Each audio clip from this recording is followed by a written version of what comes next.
और खबर भोपाल से, जहां अयोध्या बाईपास पर पेड़ काटने का मामला सामने आया है। आज मामले की एनजीटी में सुनवाई होगी। सड़क चौड़ी करने को लेकर 3 दिन में 1500 पेड़ काटे गए थे। एनजीटी की सख्ती के बाद पेड़ों की कटाई पर अस्थायी तौर पर रोक लगा दी गई थी। स्थानीय लोगों और कांग्रेस पार्टी के कार्यकर्ताओं ने प्रदर्शन किया था। 16 किलोमीटर लंबे अयोध्या बाईपास को लेकर पेड़ कटने हैं।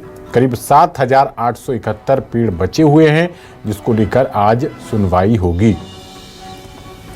अयोध्या बाईपास पर पेड़ काटने का मामला, और इस मामले में आज फिर से सुनवाई होगी।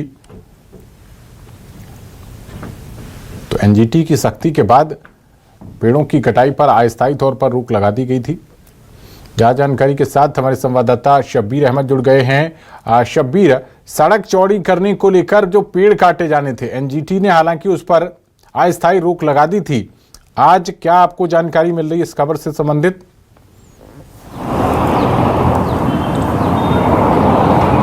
देखिए पवन, बात की जाए तो आज काफ़ी महत्वपूर्ण सुनवाई इस पूरे मामले पर होना है, क्योंकि इस पूरे मामले में बात की जाए तो 25 दिसंबर 2025 के आसपास बात की जाए तो एनजीटी की तरफ से अस्थायी रोक लगाई गई थी। वहां पर बात की जाए तो नगर निगम और प्रशासन की तरफ से पेड़ कटाई की जा रही थी, क्योंकि 16 किलोमीटर का रोड वहां पर बनाना है, चौड़ीकरण करना है। ये आसाराम बापू चौराहे से रत्नागिरी चौराहे तक के बनना है। करीब ये 16 किलोमीटर का है और वहां पर ये तर्क दिया गया था कि जाम की स्थिति बनती है और ट्रैफिक काफी रहता है, तो इसके कारण सड़क का चौड़ीकरण करना है। लेकिन बात की जाए तो इसके लिए करीब 9008 से 9000 के करीब पेड़ों की कटाई होनी है। न्यूज़ 24 मध्य प्रदेश छत्तीसगढ़ ने भी इस खबर को प्रमुखता से दिखाया था, क्योंकि वह पर्यावरण के लिहाज से काफी महत्वपूर्ण ये थी, आम जनता से जुड़ी हुई ये खबर थी। और वहां पर जब तक के एनजीटी का ऑर्डर लिखित नगर निगम और इसके साथ साथ दूसरे जो जिम्मेदार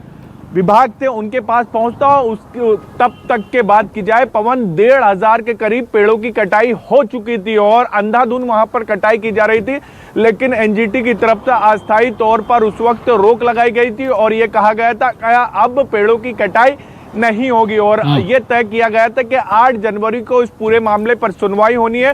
तो आज 8 जनवरी, अब देखना होगा इस पूरे मामले पर क्या कुछ फैसला एनजीटी की तरफ से आता है या फिर अगली तारीख दे दी जाती है। लेकिन फिलहाल की बात की जाए तो फिलहाल वहां पर 1500 पेड़ों की कटाई हो चुकी है और करीब 8000 ऐसे पेड़ हैं, 7.5 से 8000 पेड़ ऐसे जिनकी कटाई होना बाकी है। होंगे नहीं होंगे, ये तमाम जो फैसले लेना है फिलहाल एनजीटी को लेना है। लेकिन आज की सुनवाई के बाद थोड़ा बहुत ये कह सकते हैं कि इस पूरे मामले पर तस्वीर साफ होती हुई नजर आएगी। एनजीटी की सुनवाई में कौन कौन से पक्ष शामिल हो रहे हैं शब्बीर? सरकार की ओर से कौन दलीलें रखेगा? वन विभाग भी क्या इसमें पार्टी है? और क्या कुछ समाजसेवी संगठन भी सामने आए हैं?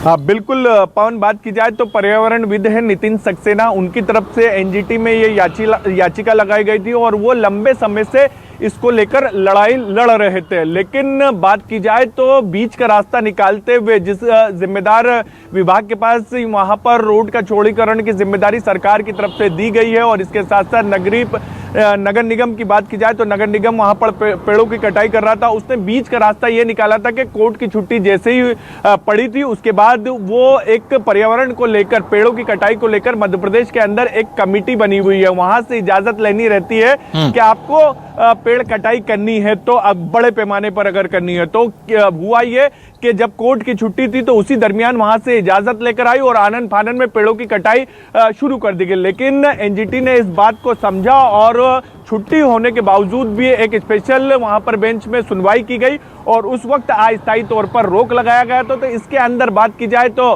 नगर निगम की तरफ से भी जिस जिम्मेदार कंपनी को जिम्मेदारी दी गई है वहां पर पेड़ों की कटाई और रोड को लेकर वो भी वहां पर मौजूद रहेगी, अपना पक्ष रखती हुई नजर आएगी। लेकिन पर्यावरणविद के तौर पर बात की जाए तो नितिन सक्सेना ये लड़ाई लड़ते हुए नजर आ रहे हैं जनता के लिए। और इसके साथ साथ बात की जाए तो इस पूरे मुद्दे पर सियासत भी होती हुई नजर आई थी, क्योंकि कांग्रेस की तरफ से इस पूरे मुद्दे को अरावली से जोड़ते हुए नजर आए थे। कांग्रेस के नेता जीतू पटवारी की तरफ से वहां पर एक पदयात्रा भी निकाली गई थी और पेड़ बचाने को लेकर जनता को भी एकत्रित किया गया था। तो लेकिन इन सबके बीच बात की जाए तो फिलहाल आज एनजीटी में सुनवाई होनी है। अब देखना होगा कि एनजीटी इसको लेकर क्या कुछ फैसला आज लेती है।